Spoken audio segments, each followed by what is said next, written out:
Now, starting off first with a 1960 Jefferson nickel, what you want to look for is doubling on the reverse. Now, this is actually a quadruple die reverse. So not only doubling taking place here in the lettering, but quadrupling, which is very noticeable here on this coin.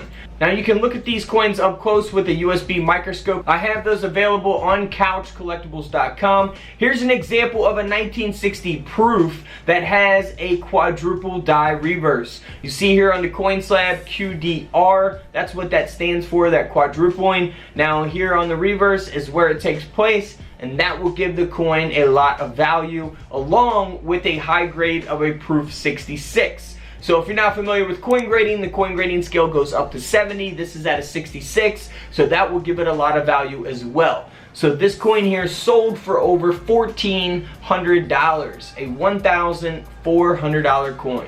Next up is another 1960. This is the D mint mark Denver minted Jefferson nickel. Now this is a error coin, okay, a mint error coin. It has been broad struck on a split planchet. The coin actually looks damaged. However, this is actually a mint error, and that will give the coin some value. Now here on the reverse, you can definitely tell that error taking place. Now this coin here sold for over $125. $125 nickel. Moving on to the 1961 Jefferson nickel. Now, this is an off-center coin. It's been struck 30% off-center. You can look for off-centers on just about any type of coinage out there known, you know. This coin here actually sold for over $4,300.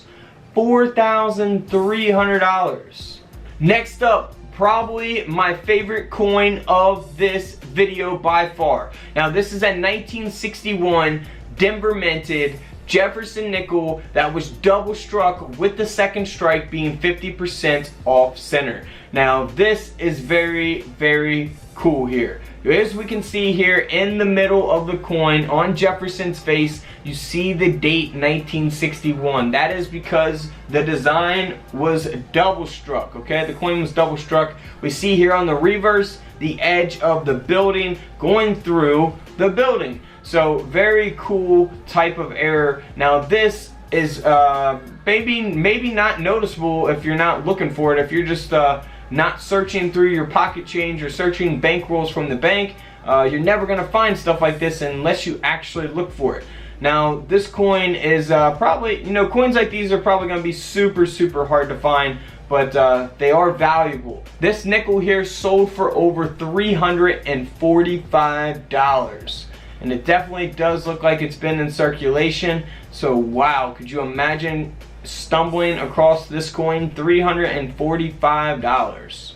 Now for the 1962, you also want to look for doubling on the reverse. Again, do that with the USB coin microscope. Now this is the coin that actually has that double die reverse. This coin only sold for around $40, so nothing too valuable, but always look for the double die reverse. Now next up is a 1963 Jefferson nickel. Now this one's pretty cool as well. It's been struck through a retained staple, so we can see the staple there on the back of the coin, which is very cool. So when the coin was being produced, somehow this small little staple I guess fell down onto the coin when it was being produced. So very awesome coin. This nickel sold for over $550. Next up is an improperly annealed Planchet Jefferson nickel from 1964. So we kind of see how the coloration of the coin is different than the average nickel. So sometimes people may think it's struck on a different planchet. It's a improperly annealed planchet. In some cases they're just environmental damage or damaged coins, but this is actually a mint error on this coin. And this nickel here sold for over $40. Moving on to a very noticeable type of error. Now wow, this one would definitely not fit in a nickel coin roll. Now this is a 1964 nickel that was broad struck with an obverse brockage. Of course, very noticeable error that speaks for itself. Now this coin here sold for over $55. I honestly thought this coin would sell for a little more, but 55 bucks, I guess that ain't too bad. Moving on to a 1964 Jefferson nickel that has an RPM, a repunched mint mark. So here's an example of that repunched mint mark. Look for that with your coin microscope so you can see how the mint mark has been repunched. Now this coin that actually has the RPM sold for over $2,800. Now this coin also sold for that much because of its high grade of a mint state 65, which we see here on the coin slab. So the high grade and the RPM is what's going to give the coin value. Moving on to a 1964 Jefferson nickel that was struck through a retained coil. So we see that here on the reverse, kind of similar to the coin that we looked at with the staple. So very awesome type of error coin, very unique. Now this coin here sold for over $550. Next up is a 1965 Jefferson nickel that has been double struck, and the design of course is rotated in collar. So this is something that maybe a lot of people have passed up that you should always be on the lookout for. If we zoom in here to the bottom, you can actually see the restrike of the date 1965 there on the bottom of the nickel. So very, very awesome type of error. Again, here on the reverse, you see the whole building design rotated and going through the middle of the coin, the middle of the other building.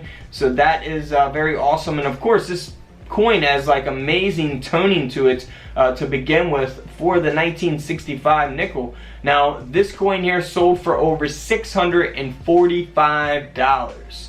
So a pretty expensive nickel here for being from 1965. Now here's a 1966 nickel that looks like someone just like, I don't know, cut around the edge of the coin. However, this is a mint error because it was actually struck on a 10-cent planchet. So that's why the whole design of the coin does not fit, and that's the result of it as we see here in the image displayed. Now this 1966 nickel sold for over $300 US. Moving on to a 1966 nickel that has a rotated die. Now this is a very simple type of error to explain. Alright, so to explain this, here is the front of a Jefferson nickel. Alright, so when you rotate it like this, it should be even. It should come right side up, alright, every time when you do that. If you start like this and you go like this and the design is like this, that means the coin is rotated. It's got a rotated die there on the reverse. So that will give the coin a little bit of value along with the high grade of a mint state 65. Now this nickel here sold for over $275 US.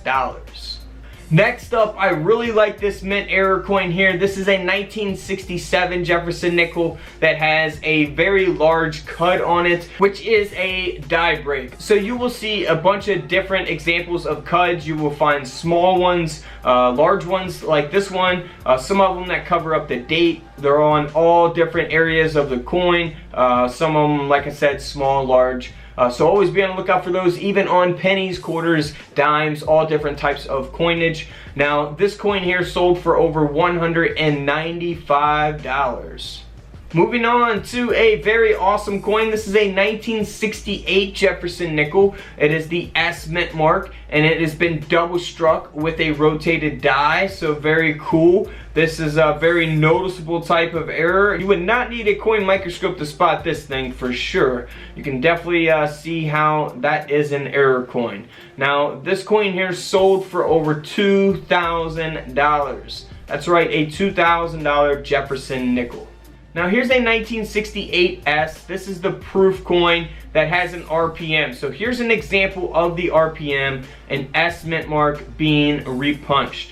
So always look for that on your 1968S proof nickels as well. Now this coin that has that RPM sold for over $400. 400 bucks.